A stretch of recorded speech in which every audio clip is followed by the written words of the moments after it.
Hey there, it's Andy. Welcome to another episode of The Difference. I'm very excited today for you to meet our guest. He's a dear friend, someone who I have. Most of the folks you're going to meet, in fact, during The Difference, are going to be people who I annoy a lot with questions. I'll text them and say, hey, what do you think about this? Or, hey, how are you handling this? As individuals that I've come to really, truly admire and respect. Today's guest is Dr. Matt Dillon. Matt is the Superintendent of Schools for the Petal School District in Petal, Mississippi. I'm wearing one of my old Petal shirts today as a sign of admiration and respect. As one of my friends told me one time, once a Panther, always a Panther. So I have a lot of respect for the Petal School District, the great things they're doing down there, especially in the light of COVID. This is an interesting time for a lot of institutions, an interesting time for a lot of leaders. How do you lead in such an uneasy situation? We see things shifting and changing and challenging, and it's hard for leaders. I know it's been a challenge for me. And Matt's someone that through this situation I have often turned to for advice and asked him how he's processing and what he's doing with things. So Matt is one of the best leaders that I've ever met in my entire life. He's become a great friend throughout the years. He's an individual who loves his family. You're going to see his love for family in this conversation. He loves his job as superintendent down there in Petal, and he loves people. And you're going to see, as you listen to this conversation, you're going to see his deep love for his students, for his teachers, for his administrators. But most of all, you're going to see the love that he has for the vision that he has for the school system. And you're going to see how he works so hard to keep the vision first and foremost while making wise decisions, giving transparency, and giving great leadership. So for all of us in this situation who are leading, and leadership is one of the best ways we can make a difference. I think Matt's going to have some very interesting and some very informative things to share with us about how we can all lead in our churches, in our families, in our schools, in our businesses, in our communities in these uncertain times, but also the leadership lessons that we learn right now are lessons that will carry us through for the years to come. So I hope you enjoy hearing from my friend Matt today. I know that he'll be a blessing to you as he has been to me throughout the many years. And go Panthers. We need to slow down in life. Yeah. And do we need to be more present with our families and quit going to all the different things we choose to not say no to? That's right. Just kind of had me reflect on, on those. For me, I've been thinking a lot about, I was talking to one of my associate pastors today about this. I've been thinking a lot about, in the Bible, the Babylonian exile, how for that season, the Jewish people were out, they were out of the Holy Land. They were in Babylon and they couldn't go to the temple. They couldn't do the stuff they're used to doing. And that period became very formational. That's when the Old Testament was really compiled. That's when a lot of the practices were compiled. That's when they really found their identity. So I think for many of us that go and are so active and so into everything, this is a forced exile. That's right. And that's not bad. It's different. I don't like it, but it's not bad. It's really not. And I don't want to go back to normal. Like when we go back to normal, I don't want it to be normal. I really don't. I want it to be something better. I want it to be better, And that's why I view this as not a challenge. I won't let my people use the word challenge. This is an opportunity. This is an opportunity for us to learn, to grow, to do things that we've never done before. And you're right. I think some aspects I want to be around people. That part I want back to normal. I'm going to touch people. That's right. But the technology, we're fixing to fly in a different direction. Oh yeah. That we're being forced to fly in. That's right. Maybe veterans and others maybe didn't want to or had the fear. Yeah. Now we're going to go in a different direction. I think the sky's the limit. Well, like from a church perspective, we have taken our streaming game up not one level, 35 levels. Yep. It's something that we've kind of always wanted to do, but just never really had to, Right. And now we're like, okay, the only public face we have is what we stream, so it better be excellent. You're right. And like that's exciting to me to try new things. Or we don't have an excuse not to try things now. That's right. And like you said, it's not a challenge. It's an opportunity. It's an opportunity to try new things. So it really is. How we respond to this opportunity and how we grow from it and get better. That's right. Well, that's really what I want to talk to you about today. Is about leadership and how I'm fascinated by how people. What's their North Star for making decisions? Like all of us have something that guides our decision making, and you really are one of the You're going to get a big head here. One of the best leaders I've ever met. Like for years I've asked you questions about leadership, how to handle personnel stuff. You've always been somebody I've turned to for advice. So I'm really fascinated how you, in this context, I joke a lot as a preacher. I missed this class in seminary. I don't know if you took this class in your doctorate, but I missed this class. So how do you make decisions right now? Like what for you is your North Star right now as you make decisions?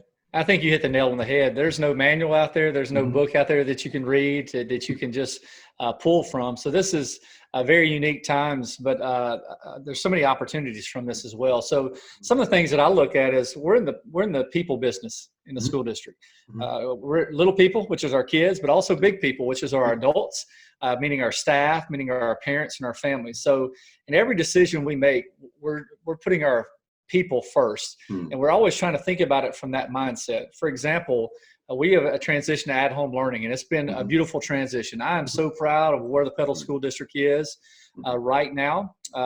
We've had many accolades over the year, being the best district in the state and all those things, but I will put this year up against any other year. I'm wearing one of my own You're representing. Always a great day to be a Panther. But one of your administrators, Jennifer Carr, always reminds me, once a Panther, always a Panther. So. That's right.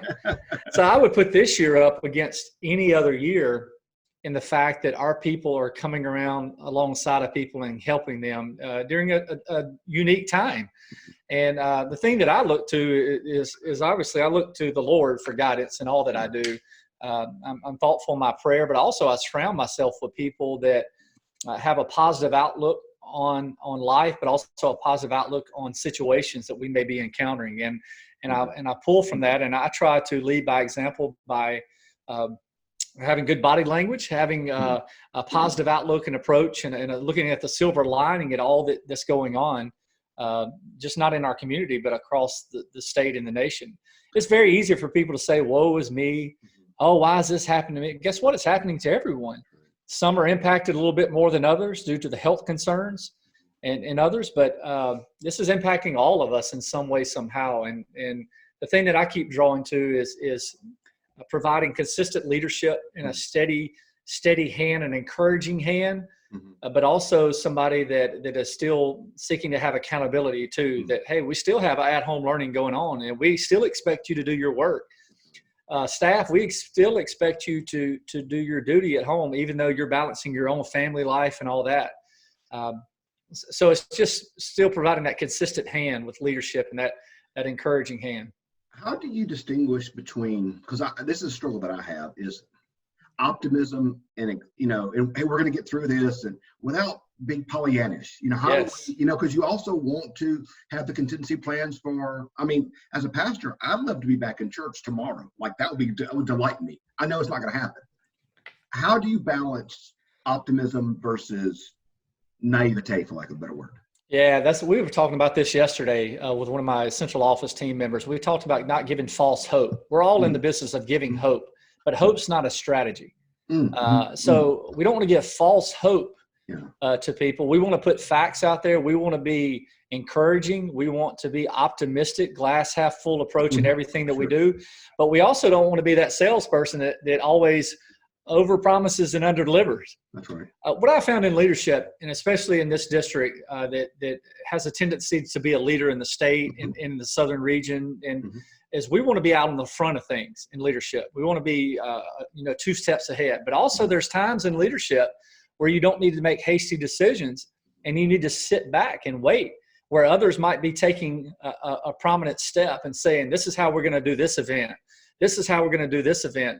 Whereas we're taking a different approach and sitting back and getting all the facts, getting all the information to make it the best informed decision, so that we don't keep changing our narrative and saying, all right, we're doing this week. Oh, we went too quick. We're going to have to jump back. So we're trying to slow that process down to be methodical and really understand. But it's a slippery slope if you give false hope all the time. Sure. Because eventually people from a leadership role, if you're always that person that gives false hope and then it doesn't come to fruition, do you want to keep following somebody that has those views or has that, or speaking that language, that terminology? So I don't know that there's something I just can strictly point to from a balance standpoint, but it's keeping facts and things with hope. And also, we talk a lot about decision making. You're not going to always have 100% clarity on everything that you do, but you're going to have a lot of certainty, meaning you have a lot of facts that lead up to 80%, 90% to make a decision and make an informed decision. So that's a part of what we do as well. So looking at the facts, being the people that provide hope, but also being realistic as well. So one of the things as a leader is probably this is not the case for you, but sometimes I find in leadership that not everybody's going to agree with you. I know you've never had anybody disagree with any of your decisions, but walk me through what you do in light of particularly a time like this, where you make a decision that you feel, like you said, you have the 80% certainty, 85, 95, and you make the decision, and someone says, well, I don't agree. And how do you handle those type of criticisms? Yeah, that happens a lot in my role, dealing with 4,200 kids and 620 staff members and a community that you get questioned where you're not going to make everybody happy. That's right. Currently, we're in the midst of determining how to do graduation, for example. Yeah. And we have 280 students that we have listened to. We've got their feedback. So that's one step, is getting feedback before you make a decision, including the people that you can include to make an informed decision. And then knowing at some point you got to step out there and make that decision. And you're going to have some people that are going to be behind you, and then you're going to have some against you. One of the most challenging things in leadership right now is social media. Growing up, it was much different. I was talking to a former superintendent friend of mine that said he would not have liked being a superintendent or a leader during the times of social media, because some people read it as the gospel when they see it on social media, when sometimes there's not all the facts there or slanted a particular way. I'll tell you, from a personnel standpoint, that's where it hurts, and it's just most challenging for me. When I have to make a crucial personnel decision, I can't by law provide all the information out there, but hopefully through your body of work, through your character, through your body of work of decision making over time, people see who you are and say, well, maybe I don't know all the facts, even though I might know the person affected, but I just have a feeling that he's doing it the right way because he's always done it the right way in all these other instances. And hopefully they rely on that and they trust. I think it goes back to that trust factor. I try to be as very transparent as possible in this role. Sometimes that can get you in a little bit of a bind, but I think that's what you're supposed to do, is to be transparent and share as much as you can. So I think it's being forthcoming to as much as you can, talking to the right people. And then for those that don't understand, hey, why don't you privately reach out to me? And that's what I encourage. I say, hey, look, I don't always get it right, and you're not going to always understand, but I want you to know the why behind the decision so we can move forward together. And sometimes just knowing the why behind it changes the whole narrative and the whole mindset of the individual, even if they don't agree. Well, I mean, one of the best things you ever told me was one time we were talking about something, and I asked your opinion how to handle something, and you said, Andy, don't run from the conflict. Don't run from the individual. Don't run from the conflict. Don't be a bully. Don't be overly aggressive with it, but don't hide and don't run from this conflict. That's something I've tried. That stuck with me for years, and I've tried to live into that as best that I can. It's difficult sometimes because very few of us if you really like conflict, you might need to talk to somebody. Yeah, exactly right. I'm looking right here, and it's something hanging on my wall. It's a buffalo, and I think I told you that story that you can find on there. And in the midst of buffalo and cows, when a storm comes over the prairie, the buffaloes see it, and they're smart enough to know, I'm going to just go hit it aggressively, run through it as quick as I can, knowing I'm going to get through it quicker. Whereas the cow sits back, well, I better run from it. And they start running. Before you know it, the storm catches up to the cow, and it stays over the cow a longer period of time. So with that mindset, when you have those difficult conversations that you have to have with people, you need to go ahead and go through that storm in a professional way, in a loving manner, in a loving way, but go ahead and move forward through that storm. Whether it turns out well or not, at least you can move forward through that and not have to stay in that storm for a longer period of time. That's right. And I think you said something true about integrity and about how one of the things I've always believed is that when people know you and when you have proven yourself trustworthy over past decisions, over past conflict, and I think like right now we find ourselves with COVID is, even if there is not decisions to be made, the voice of leadership that people need to have is so important, because that's going to, as leaders, people need to be able to trust our voice in the midst of uncertainty. There's got to be something they can look to and say, well, golly, I don't know about this, I don't know about this, I don't know about this, but I can trust that. And I think sometimes the work we do before a crisis makes the work of the opportunity of crisis even better. I think it's all in many ways, leadership is front loaded. It is. You have to have done it to get through it, if that makes sense. And that's true. And I think, sometimes when people say they don't like you as a leader, they don't really know you. They don't like what they're truly saying. They don't like your decision making. They don't like what you decided. So they don't really know you. So it's important that over your tenure and over your time, that you're consistent in your actions. You're consistent in how you treat people. You're consistent in how you make decisions and how you go about it. And then I love what you just said. Through this pandemic, something that's been important to me, instead of putting out stuff written, I've been doing a lot more videos, because I want to see people. I want people to see that I'm optimistic about this. That's hey, right. My body language is positive. Even though I don't have all the answers and I'm quick to say, I don't know what's going to happen next week. Things are going to be okay. And we're going to get through this together. We're going to be better together. We're going to come out on that back end and actually be better because of this. We don't know it yet. So I think that is a calming thing, just like you said, so that hopefully eases the anxiety of our staff, of our parents, and of our students to know that, hey, this is what the leader said, and he's optimistic and those things. And I think that goes a long way. I think that's right. And I think when you lead in that way, when you lead with optimism, when you lead, and I love what you said, hope is not a strategy. That's so good. That's right. Because I'm hopeful, but I've also you almost got to have multiple plans in your head at one time. I've got a plan for if we can go back to normal tomorrow, or 1 foot in, 1 foot in, 1 foot out, or we're like this for months more to come. What do? You got to have plans and strategies and hopes and dreams.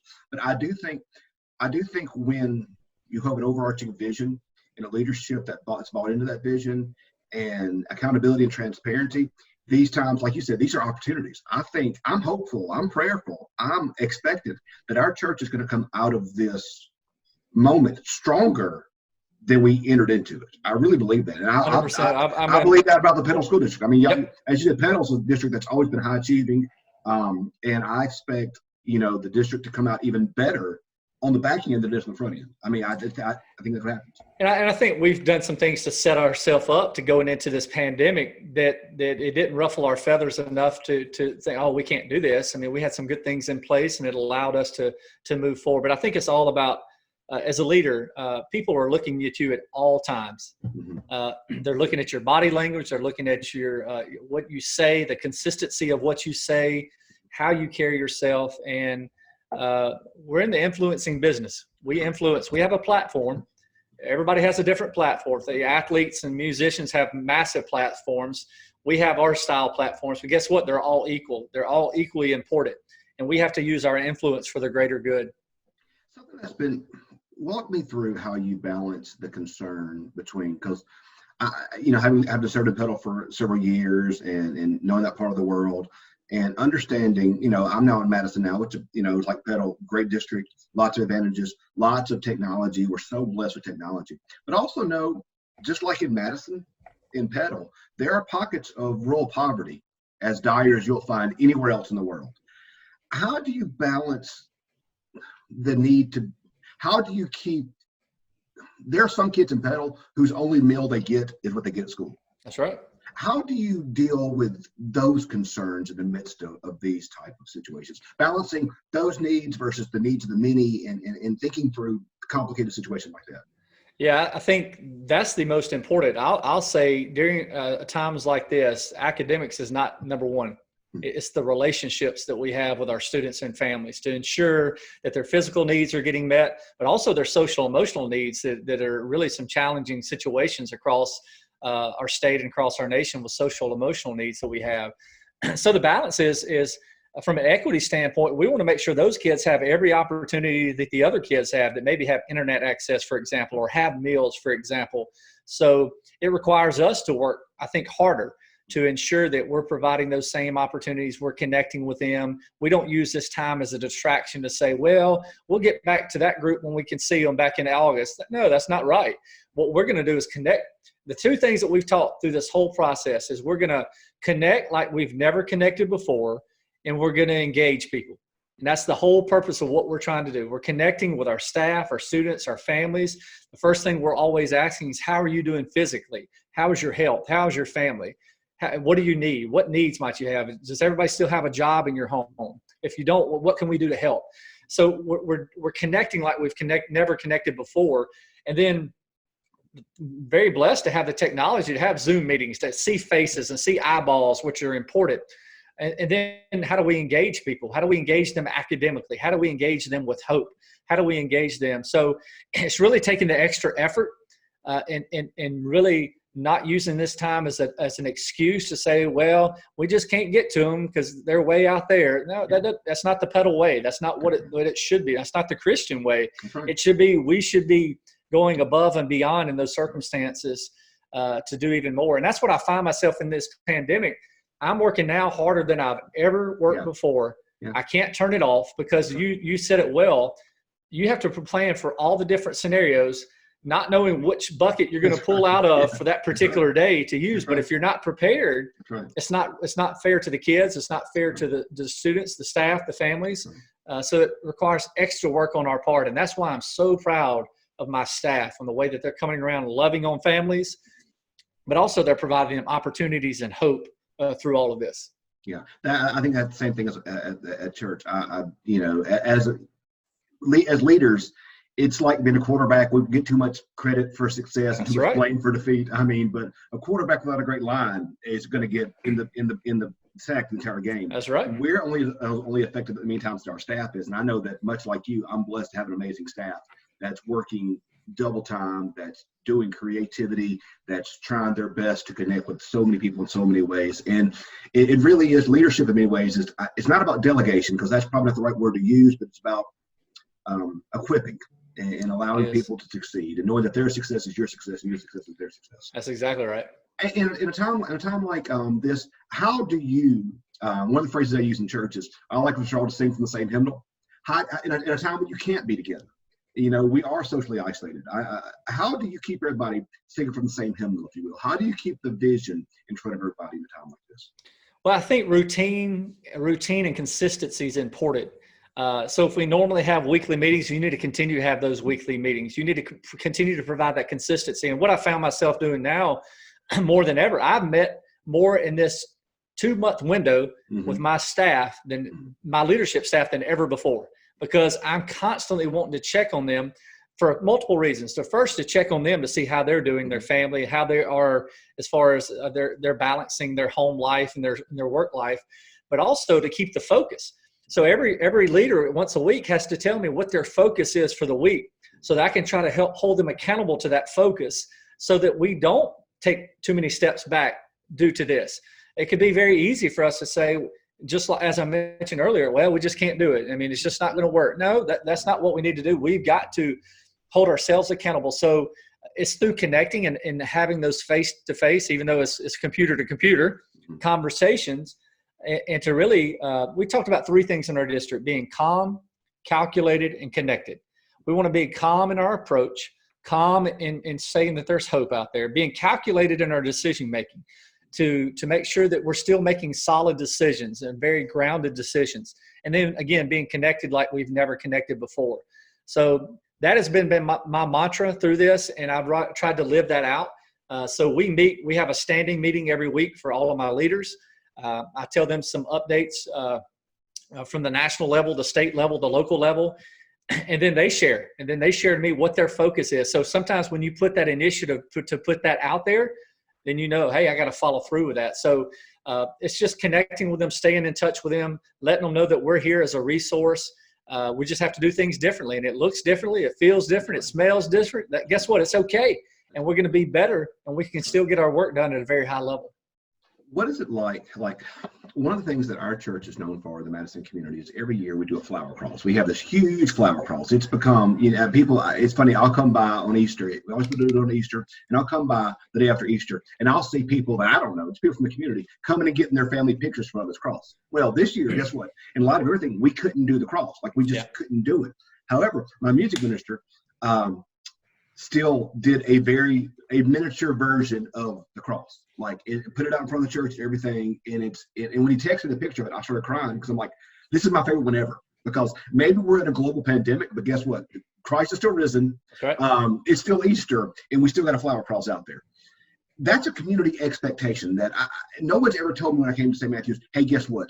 Madison expects you to have this flower cross out. No one's ever told me that. But that's just, you learn that as a leader.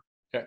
In Petal, the school district is the fiber that connects that town like nothing else. What is it like to be that, for lack of a better word, that symbol, because I know when people see the district achieving, it inspires the rest of their town. In a town that is different, what are the parishioners like to lead in your community in the way that I know the Petal District has to in its community? Yeah, that's a great point. I'm so prideful of our district in a very humbling way. We just have great people that make it go extremely well. You're exactly right. This is the heartbeat. I would argue that the churches and the schools are the heartbeat of our community and really what makes it tick. That was my experience in Petal, school and churches. That's what makes Petal. And it's special. So I wish you could see the before picture of me when I first got here. You can see a lot of gray. I remember the before picture, yeah. But I'll tell you that as a leader, this is what drives me. There's some people that want to come to situations like this, and there's some people that don't want to come to a situation because there's pressure here. Mm-hmm. There's a pressure to succeed at a high level because it's very important. But I'll tell you, I've been in 5 districts. I have never seen support like this before. Not just lip service saying we support you, they back it up. Our community backs it up, our people back it up, and everybody's coming together for the common good. So it is stressful, but and also if the school's going well, even during tornadoes, recovery, through pandemics, if the school's operating well, I think life operates better in our community. It works that way. It's a contagious type thing, and it just keeps the ball rolling.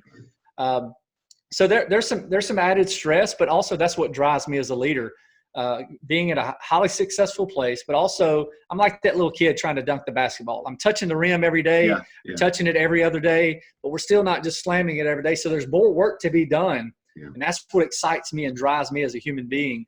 From a competitive standpoint, I want us to be the best that we can possibly be, not for individual accolades or accolades for me, but for our kids. They deserve it. And our families and our community deserves the best. Well, you've always done a phenomenal job of extending wide the embrace of community. I know some of nearly every memory that I look back to in my time in Petal is going to in some way involve the school system. The ways that I was able to serve and give and just be an asset to the school system down there is one of my truest, fondest memories of my time in Petal. And I think the school district there does a phenomenal job of leading the community. And everyone, whether they have kids in the school or not, whether they graduated from school or not, they have such pride in the success. And I don't just mean academic success. I mean, not just athletic success, not just success of the arts, but all of it. The overall success of the school system. It really is, and it takes everyone coming together. And I think right now, where we find ourselves in the pandemic, leadership sometimes is about opening wide the doors and bringing more voices and more people in to come under the banner of the vision we have. So it is our theme this year is better together, and it could not have been I could not have scripted this any better. That in order for us to get through some challenging times, and we had some other things that happened earlier in the year that is something that is beyond anything that I've seen in my 20 years in education, where it required us to come together and lean upon each other and be able to get through some challenging times together in the midst of some things that have taken place. The thing I say often, leadership matters. Leadership is never easy, but it's easier when things are going well. But it's times like this is when true leaders stand out. They shine because they have that in them to bring people and rally the troops and have that influence for the greater good to go out in that platform that I mentioned before and provide that hope and that optimism and that love and everything that's needed across all walks of life. Well, you've been so generous with your time today. So I know you have things on your plate to do, but I really just want to ask you one last question. In light of all this, how do you take care of yourself? Because I know myself. You can see from my beautiful background, I'm working from home a lot now. I'm tempted to work 24/7. My brain's always going. I'm always thinking about, what about this? What about this? What about this? How do you take care of yourself in the midst midst of times like It's tough. I struggle with this anyway. If you talk to my wife, she'll let you know for sure that I'm not home a lot due to that. But self-care, I really preach to our staff that in the midst of at-home learning, that first you got to take care of yourself, because if you're not good, if you're not being the best that you can be, it's not really going to help us. So you got to be at a good spot. So things that I try to do is to get up early, make sure I have a good frame of mind, to make sure I have my good time of devotion and prayer to really be able to tackle the day. I have to be highly organized too, and know that sometimes I'll have to say no to some things, even though that's hard to do right now. There's only so much of me to go around, but also I have to delegate from a self-care standpoint. I can't be the person that does it all. And then other things is try to make sure to work a meal in every now and then at lunch, right. Which is few and far between right now. It's hard. It really is. I mean, it really is. But I will say, through this pandemic and through looking at it with a glass half full approach, I've been more present at home in pockets. I'm still working late at night. I'm working more hours than I ever have before, but it's trying just to make sure if I'm healthy, I'm going to be the best that I can be. So that's always been a balancing act for me. And I really of late have learned there is no balance between an ultra leader and family. That there's going to be seasons and rhythms in the school year or in your calendar year where you can be home more, and you better heed that, and you need to be there. And thankfully my wife will sit down and tell me, you need to be home. This is that time. And I'm like, yes, I know, I'm here. So we got to take advantage of those rhythms and those moments and those seasons within a school year or within a calendar year, and be able to do that. But it's tough. It's a challenge, because you want to give of yourself to everyone, and you want to be the best to everyone. That's right. And that's, and I think you hit upon something that's so key. And that's the same way for me as you said, your wife says, you need to be here. Like the key in life, I found for me as a leader, I mean, I could not do this without Holly. Without my wife, it would be not just the stuff that she does at home, but like sometimes she's just look at me and say, no, you're wrong. No, no, no, you're wrong. You're not doing that. Like, okay. Sometimes your biggest critic, but in a loving way that helps. Right. And then I think about it from my standpoint. I have 3 kids of my own. Sometimes I'm spending more time with the 4,200 kids in my district than my own kids. So it's a reminder, and I have to be mindful of that, because they're so important. There's been times in my life where I will come home mad about something or a meeting, whatever, and I'll just and Holly will listen to me and then look at me and say, but you know they're right? Like, yeah, I know they're right. I don't want to hear it right now. Yeah, I don't want to hear it from you. That's right. That's right. And then the next day I'm like, yeah, you're right. Yeah, you're right. So, well, listen, Matt, thank you for your time. I'm thankful for your friendship. I'm thankful for your leadership. I'm thankful for what you've done. And you really are. Of all the great leaders I met in my life, you're among the very best. And I'm thankful for how you've been a friend to me throughout the years, for the advice you've given me, and just thank you for giving up your time today for this conversation. But thank you for all that you do for the kids there in Petal, and for your staff and for your administration. Thank you for just all that you do. Yeah, your family is very special. Thanks for the opportunity to be here. I appreciate what you're doing, and we sure miss you in Petal. Well, like I said, like Jennifer always says, once a Panther, always a Panther. That's right. That's the way it goes. So, all right. Hey, thanks, man. I really appreciate it. All right. Thank you. Take care. Awesome. Yeah, man. Thank you.